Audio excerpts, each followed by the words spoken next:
जो राहुल गांधी का बयान था इसको डिकोड करने की जरूरत है, क्योंकि मैंने कहा इस पर बहस तो बहुत हो चुकी है, इसका जवाब भी हो गया, लेकिन इसको अब डिकोड करने की जरूरत है कि आखिर राहुल गांधी ने यह बयान दिया क्यों।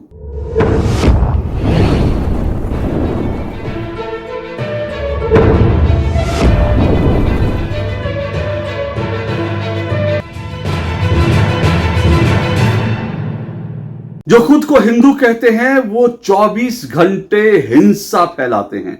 जो खुद को हिंदू कहते हैं वो 24 घंटे नफरत फैलाते हैं, और खुद को हिंदू कहने वाले 24 घंटे झूठ बोलते हैं। राहुल गांधी के संसद में दिए इस बयान पर बीते 2 दिनों से देश में खूब बहस हो रही है, खूब चर्चा हो रही है। अब तो प्रधानमंत्री नरेंद्र मोदी ने संसद के अंदर ही, लोकसभा के अंदर, इसका जवाब भी दे दिया। प्रधानमंत्री नरेंद्र मोदी ने साफ तौर पर कहा कि ये हिंदुओं पर बहुत बड़ा आरोप है, और ये एक तरह से हिंदुओं के खिलाफ बहुत बड़ी साजिश है, बहुत बड़ा षड्यंत्र है, और इसको उन्होंने जो है, प्रधानमंत्री नरेंद्र मोदी ने कहा इसको बहुत गंभीरता से लेने की जरूरत है। हालांकि जब राहुल गांधी ने यह कहा था तो उस वक्त भी प्रधानमंत्री नरेंद्र मोदी ने संसद में खड़े होकर इस पर आपत्ति जताई थी, और उन्होंने कहा था इस तरह से पूरे हिंदू समाज को इस तरह से हिंसा के लिए जिम्मेदार ठहराना ये बहुत गलत बात है। और जैसे ही प्रधानमंत्री नरेंद्र मोदी ने ये इंटरवेंशन किया, उसके बाद राहुल गांधी ने अपना बयान बदल लिया, और राहुल गांधी ने कहा नहीं, हिंदू तो हिंसक होते नहीं, और हिंदू तो जो है, हिंदू ऐसा नहीं करते, लेकिन आप हिंदू नहीं हो, आप जो है हिंसा फैलाते हो, बीजेपी वाले हिंसा फैलाते हैं। इस तरह से उन्होंने अपनी बात को गोलमोल करके इस तरह से निकाल दिया। अब इस पूरे जो राहुल गांधी का बयान था इसको डिकोड करने की जरूरत है, क्योंकि मैंने कहा इस पर बहस तो बहुत हो चुकी है, इसका जवाब भी हो गया, लेकिन इसको अब डिकोड करने की जरूरत है कि आखिर राहुल गांधी ने यह बयान दिया क्यों। क्योंकि इसको लेकर के कांग्रेस की तरफ से बहुत तरह की सफाई भी दी जा रही है, और जैसे संसद में राहुल गांधी का बयान होता है उसके बाद कांग्रेस अपने सोशल मीडिया पर राहुल गांधी का, जिस तरह से वो लगातार राहुल गांधी की इमेज बनाने की कोशिश कर रही है, वैसे ही एक गरीब महिला के साथ राहुल गांधी का फोटो लगा दिया और उसमें कहा कि हिंदू ऐसा नहीं कर सकते, हिंदू इस तरह। तो ये 2 तरफा चेहरा, एक तरफ आप संसद में कहते हो कि हिंदू जो है 24 घंटे हिंसा फैलाता है, दूसरी तरफ आप कहते हो कि जो है हिंदू हिंसा नहीं फैलाता, बीजेपी वाले हिंसा फैलाते हैं। तो ये डबल चेहरे क्यों। अब आपको लगेगा कि बहुत सारे लोग कह रहे हैं कि राहुल गांधी का ये जो आधा अधूरा वक्तव्य है, राहुल गांधी ने नहीं कहा, राहुल गांधी, और कई मीडिया वाले भी, कई पत्रकार भी जो हैं, कई अखबार भी राहुल गांधी का दूसरा बयान छाप रहे हैं। राहुल गांधी का पहला बयान नहीं छाप रहे, जो उन्होंने, राहुल गांधी ने सीधे सीधे कहा कि जो लोग खुद को हिंदू कहते हैं वो 24 घंटे हिंसा हिंसा हिंसा, नफरत नफरत नफरत, असत्य असत्य असत्य बोलते हैं। तो इसमें उन्होंने हिंदू समाज की बात की थी, कुछ और नहीं कहा था। अगर आपको इस बात पर अभी भी यकीन नहीं हो रहा तो मैं इस वीडियो को एक बार फिर सुनवा रहा हूं, आप इसको देखिएगा, और यह भी देखिएगा कि किस तरह से प्रधानमंत्री नरेंद्र मोदी के इंटरवेंशन करने के बाद राहुल गांधी ने अपनी शब्दावली बदली, और राहुल गांधी ने फिर हिंदुओं के लिए जो अच्छे शब्द बोले। जरा वीडियो देखिए। और जो लोग अपने आप को हिंदू कहते हैं वो 24 घंटा हिंसा हिंसा हिंसा, नफरत नफरत नफरत, असत्य सत्य असत्य। विषय बहुत गंभीर है। पूरे हिंदू समाज को हिंसक कहना ये गंभीर विषय है। नहीं नहीं नहीं नहीं नहीं, नरेंद्र मोदी जी पूरा हिंदू समाज नहीं है, बीजेपी पूरा हिंदू समाज नहीं है, आरएसएस पूरा हिंदू समाज नहीं है। तो देखा आपने, राहुल गांधी ने बड़े खुले तौर पर, खुलेआम जो है हिंदुओं को इस तरह से संसद के अंदर गाली दी थी। अब आप कांग्रेस के लोग सफाई दे रहे हैं, लेकिन मैं आपको इसका पूरा क्रोनोलॉजी बता रहा हूं, और इसको मैं इस बयान को डिकोड करने की भी कोशिश कर रहा हूं आपके लिए। देखिए, राहुल गांधी ने पहली बार हिंदुओं को लेकर ऐसा नहीं कहा, इस बात को समझिएगा। ये पूरा इकोसिस्टम जो है, कांग्रेस का इकोसिस्टम, ये लगातार हिंदुओं को गाली दे रहा है, हिंदुओं को अपमानित कर रहा है। इसकी शुरुआत जो है कहां से हुई थी ये मैं आपको बता देता हूं। आपको याद दिला रहा हूं मैं, 2009 में विकीलीक्स ने खुलासा किया था कि राहुल गांधी, ये शायद 2008 या 9 की बात है, राहुल गांधी, और ये तब की बात है जब बाकायदा मुंबई पर आतंकी हमला हो गया था। आप सोचिए, मुंबई पर पाकिस्तान और इस्लामी आतंकवादियों का इतना बड़ा हमला हुआ, उसके बाद राहुल गांधी ने, विकीलीक्स का जो खुलासा हुआ है, राहुल गांधी ने भारत में जो अमेरिका के राजदूत थे उनसे क्या कहा था। राहुल गांधी ने अमेरिकी राजदूत से बंद कमरे में बातचीत करते हुए कहा था कि ये जो इस भारत के ऊपर जो हमला करने वाले इस्लामी आतंकवादी है ना, ये इतने खतरनाक नहीं है, और जो नक्सली जो आतंकवादी है, जो नक्सली माओवादी, जो उग्रवादी हैं, वो भी इतने, उनसे भी इतना बड़ा खतरा नहीं है। राहुल गांधी ने कहा हिंदू आतंकवाद से सबसे बड़ा खतरा है।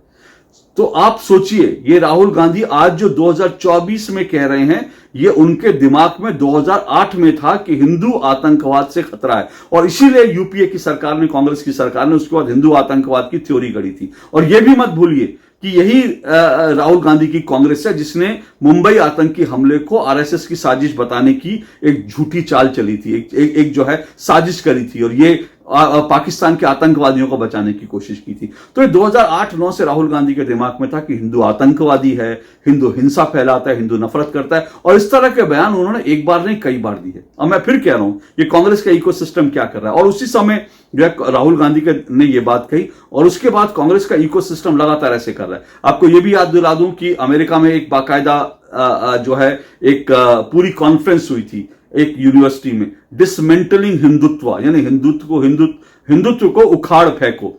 और ये उसी कांग्रेस इकोसिस्टम, ये जो राहुल गांधी आज जिनके हाथों में खेल रहे हैं, उसी इकोसिस्टम का हिस्सा है जिन्होंने हिंदुत्व को उखाड़ फेंकने की बात की। और फिर उसके बाद आप देखिए कि किस तरह से भारत के अंदर जो है डीएमके कांग्रेस की सहयोगी है, कांग्रेस और डीएमके तमिलनाडु में मिलकर सरकार चला रहे हैं, और वहां पर जो है डीएमके ने लगातार कहा कि सनातन का समूल नाश कर देना चाहिए। यह तमिलनाडु में बाकायदा एक पूरी की पूरी जो है एक कॉन्फ्रेंस होती है डिसमेंटलिंग हिंदुत्व के तर्ज पर कि जो है सनातन को उखाड़ फेंकना है। इस तरह की कॉन्फ्रेंस होती है, और उस कॉन्फ्रेंस के अंदर यह कहा जाता है कि सनातन जो है वो डेंगू, मलेरिया है, एड्स है, और इसका समूल नाश कर देना चाहिए। राहुल गांधी कुछ बोले? राहुल गांधी एक शब्द नहीं बोले। कांग्रेस ने इसका विरोध किया? कांग्रेस ने कोई विरोध नहीं किया। अब सबसे बड़ी बात यह है कि ये जो पूरी बयानबाजी आती है उसके बाद कांग्रेस कुछ नहीं बोलती।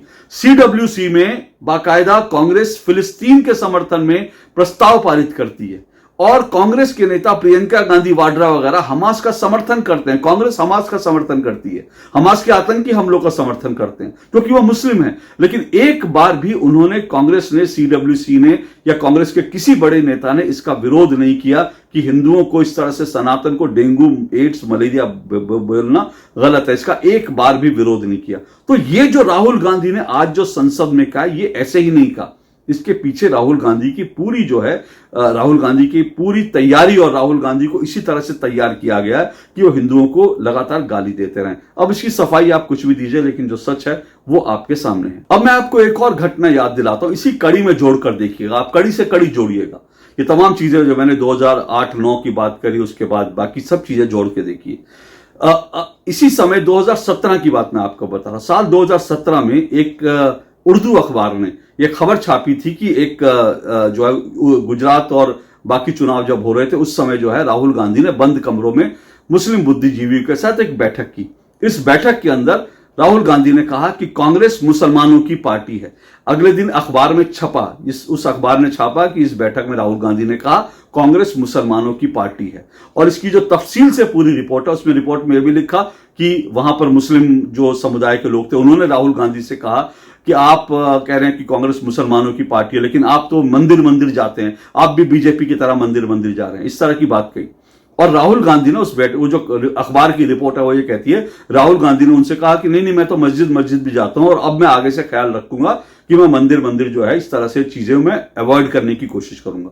और आप देखिए गुजरात में जो चुनाव हुए थे 2017 में, उस समय राहुल गांधी मंदिर जा रहे थे, लेकिन उसके बाद देखिए आज तक राहुल गांधी और कांग्रेस के नेता राम मंदिर तक नहीं गए। तो ये जो पूरी क्रोनोलॉजी है, ये जो पूरा जो माइंडसेट है, इस माइंडसेट को समझने की कोशिश कीजिए। इसके अंदर जहर भरा है, बिल्कुल हिंदुओं के प्रति जहर भरा हुआ है।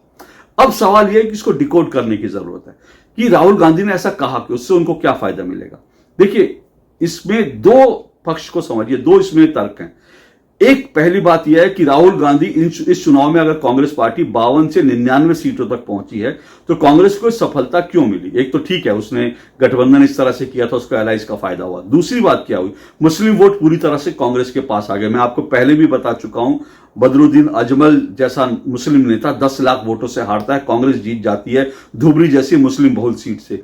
तो ये क्या इशारा है? ये इशारा ये है कि कांग्रेस के सामने अब कोई मुस्लिम नेता भी नहीं टिकेगा, क्योंकि कांग्रेस से बड़ी हिंदुओं को पर प्रहार करने वाली और मुसलमानों का तुष्टीकरण करने वाली कांग्रेस से बड़ी कोई पार्टी हो ही नहीं सकती। और ये कांग्रेस ही है जो बीजेपी को जो हिंदूवादी इस वक्त नरेंद्र मोदी के नेतृत्व में जो हिंदुत्ववादी बीजेपी दिख रही है, उसको पीछे रखने के लिए कांग्रेस को ही आगे लाना जरूरी है। ये मुसलमानों को रियलाइज हो चुका है। इसलिए जो है ये पूरा का पूरा मैंने आपको पहले बताया। तो एक बात यह है कि ये मुस्लिम वोट आ चुका है। दूसरी बात, कांग्रेस की जीत में एक बड़ा कारण यह रहा कि कांग्रेस हिंदुओं को डिवाइड करने में कामयाब रही।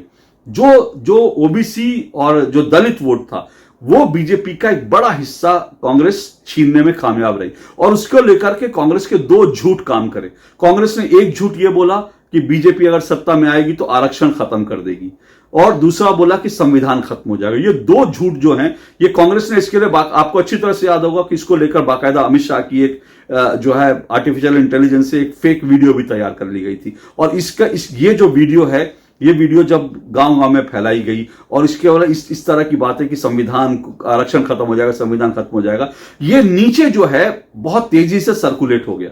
बीजेपी इसको रोक नहीं पाई, इसका कोई तोड़ नहीं निकाल पाई। और उसके कारण जो गांव देहात में रहने वाले जो ओबीसी था, दलित था, उन्होंने सीधा कांग्रेस के लिए वोट किया। यहां तक कि जो मायावती का वोटर था, उन्हें लगा उनका आरक्षण खत्म हो जाए, क्योंकि कांग्रेस का झूठ उनके जहन में, दिमाग में बैठ गया था। तो उन्होंने क्या किया, उन्होंने भी जो है मायावती को ना छोड़ करके और बीजेपी को, यहां तक कि कभी ऐसा नहीं होता कि जो दलित वोट है उत्तर प्रदेश में, दलित वोट कभी भी जो है वो ओबीसी वोट यानी यादव की पार्टी को जाता है। लेकिन इस बार वो भी हुआ, मायावती का वोटर जो है जब मायावती से नाराज होता है तो बीजेपी के पास चला जाता है। लेकिन पहली बार ऐसा हुआ कि वो बाकायदा यादव और जो ओबीसी वोट था, दलित ओबीसी था, वो एक साथ जो है कांग्रेस और समाजवादी पार्टी को मिल गया।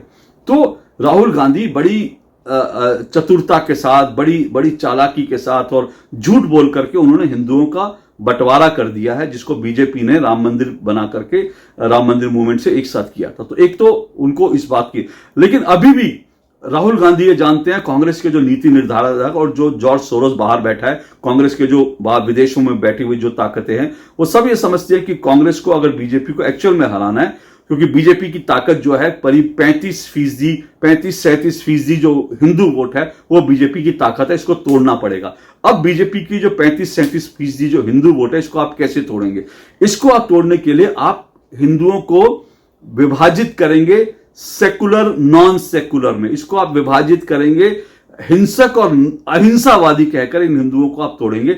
और राहुल गांधी ठीक इसी रणनीति पर काम कर रहे हैं। इस बात को समझिए, बीजेपी ने जो अपनी ताकत बढ़ाई है पिछले कुछ सालों में, जो 35-37% तक जो बढ़े, वो टोटल हिंदू वोट है, उसमें कोई और वोट नहीं है, हिंदू वोट है। और इसमें वो हिंदू भी जो खुद को करीब आज के 15-20 साल पहले सेकुलर कहते थे, वो हिंदू वोट भी बीजेपी के पास आ चुका है। बहुत सारे लोग जो है, पहले मुझे अच्छी तरह से याद है, मैं ऐसे कई लोगों को जानता हूं, मेरे कई मित्र हैं, मेरे कई जानकार ऐसे हैं जो आज के 15-17 साल पहले तक कहते थे नहीं राम मंदिर से हमें कोई मतलब नहीं है और ये जो है हिंदुओं को कुछ नहीं करना। अब उनको भी कहीं ना कहीं लग रहा है कि हिंदुओं के साथ अत्याचार हो रहा है, अन्याय हो रहा है इसी देश में, और उनको भी कहीं ना कहीं लगने लगा कि मुस्लिम तुष्टीकरण हो रहा है, और इसलिए वो बीजेपी को, नरेंद्र मोदी के वोट देने लगे।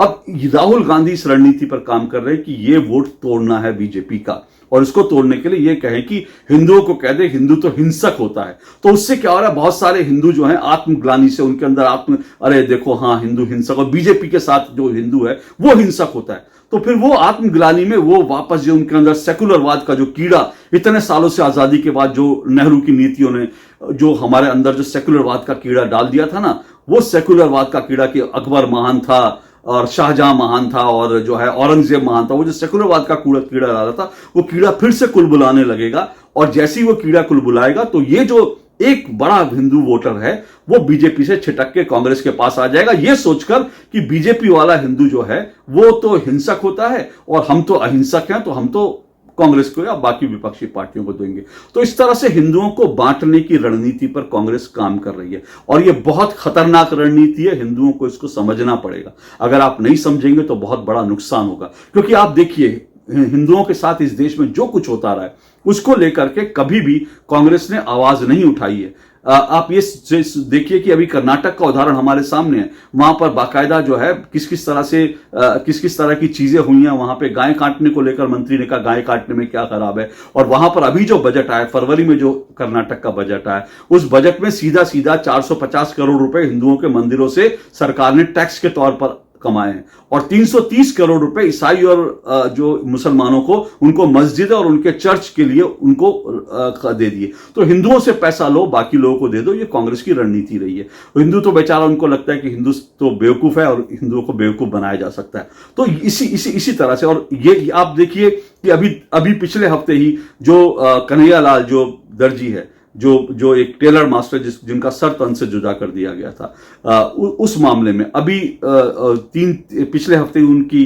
उनकी जो है बरसी आई, उनकी हत्या जब की गई जिसकी बरसी आई, कांग्रेस ने क्या एक भी शब्द बोला? एक भी शब्द नहीं बोला। और सबसे बड़ी बात यह है, जिस तरह से आप ये कह रहे हैं कि हिंदू जो अपने आप को हिंदू कहता है वो हिंसक होता है, झूठ बोलता है, क्या आप ऐसा किसी भी और धर्म के लिए कह सकते हैं?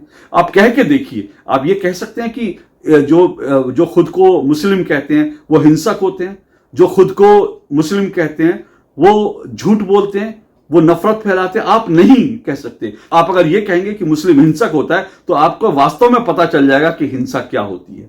आपके पास सर तन से जुदा की धमकियां आने लगेंगी, लेकिन वो आप नहीं कह सकते। आप सिखों को कुछ नहीं कह सकते, आप ईसाइयों के लिए कुछ नहीं कह सकते, लेकिन हिंदुओं को आप इस तरह से भरपूर गाली दे सकते हैं। ये कांग्रेस समझती है, लेकिन दुर्भाग्य से हिंदुओं का एक बड़ा वर्ग इस बात को नहीं समझता और इसीलिए हिंदू लगातार पिटता है। तो एक तो सीधा सा, जैसे मैंने बताया कि कारण राहुल गांधी सीधे सीधे हिंदुओं को विभाजित करना चाहते हैं। कांग्रेस हिंदुओं को विभाजित करना चाहती है, कुछ लोगों को यह ग्लानि देके कि हिंदू हिंसक होता है, इसलिए कांग्रेस जो है दो तरफा राजनीति खेल रही है। और कांग्रेस की झूठ बोलने की, राहुल गांधी की झूठ बोलने की आदत पड़ गई है। वो लगातार, उनके झूठ पर मैं किसी दिन जरूर वीडियो बनाऊंगा कि कितने उन्होंने झूठ बोले। और अभी तो उन्होंने अग्निवीर को लेकर झूठ बोला और अग्निवीर, जो शहीद अग्निवीर था, उसके परिवार ने कह दिया कि हमें 1 करोड़ 10 लाख मिले, लेकिन संसद में खटाखट बड़ी सफाई के साथ राहुल गांधी ने झूठ बोल दिया कि अग्निवीर के शहीद अग्निवीर को कोई पैसा नहीं मिलता। तो राहुल गांधी इस तरह से झूठ बोलकर और लगातार जो है इस तरह के झूठ बोलकर जो है वो कामयाब होने की कोशिश कर रहे हैं और झूठ बोलकर वो हिंदुओं को विभाजित करने की कोशिश कर रहे हैं।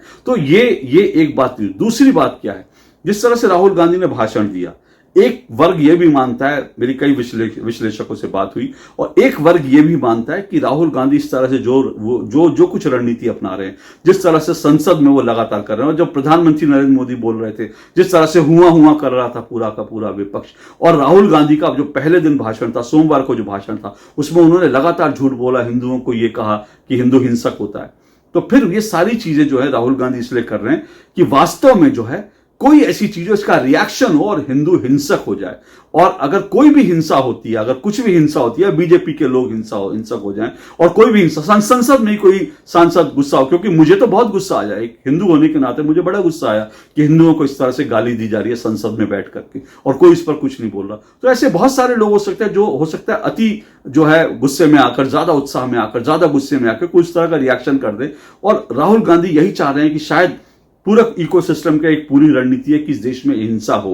यह मत भूलिए कि राहुल गांधी ने और आरजेडी के मनोज झा ने और अखिलेश यादव ने चुनाव नतीजे आने से पहले यह कहा था कि इस देश में अगर बीजेपी 300 पार हो गई, बीजेपी इतनी सीटें ले आई, बीजेपी बहुमत में आ गई, तो फिर इस देश में जो है वो हिंसा होगी, हम रोक नहीं सकते, क्योंकि ये चुनाव को जो है मैनिपुलेट करना होगा। वो तो शुक्र मनाइए कि भारत का अच्छा जो है भाग्य था कि विपक्ष जो है उसको इतनी सीटें मिल गई कि विपक्ष खुद भी हैरान हो गया कि हमें इतनी सीटें कैसे मिल गई, और हिंसा नहीं हुई। लेकिन ये लोग बार बार कह चुके थे, तो जो कहा होगा क्या उसके करने की तैयारी नहीं होगी? सोचिए, आरजेडी की तरफ से, बाकी लोगों की तरफ से, या फिर भारत के बाहर बैठी ताकतों की तैयारी नहीं होगी? तो क्या उसी तैयारियों के तहत एक बार फिर से यह कोशिश है कि देश में किसी ना किसी बहाने हिंसा हो, और हिंसा होते ही जो है देश में अराजकता फैले, विदेशी ताकतों को देश में इंटरवीन करने का मौका मिले, और देश में जो है एक बार फिर से चुनाव की सिचुएशन हो जाए, और चुनाव की सिचुएशन हो, और फिर जो है एक बार फिर से कांग्रेस कोशिश करे, पूरा इकोसिस्टम कोशिश करे कि नरेंद्र मोदी को हराया जा सके। तो ये बहुत खतरनाक रणनीति पर चल रहे हैं।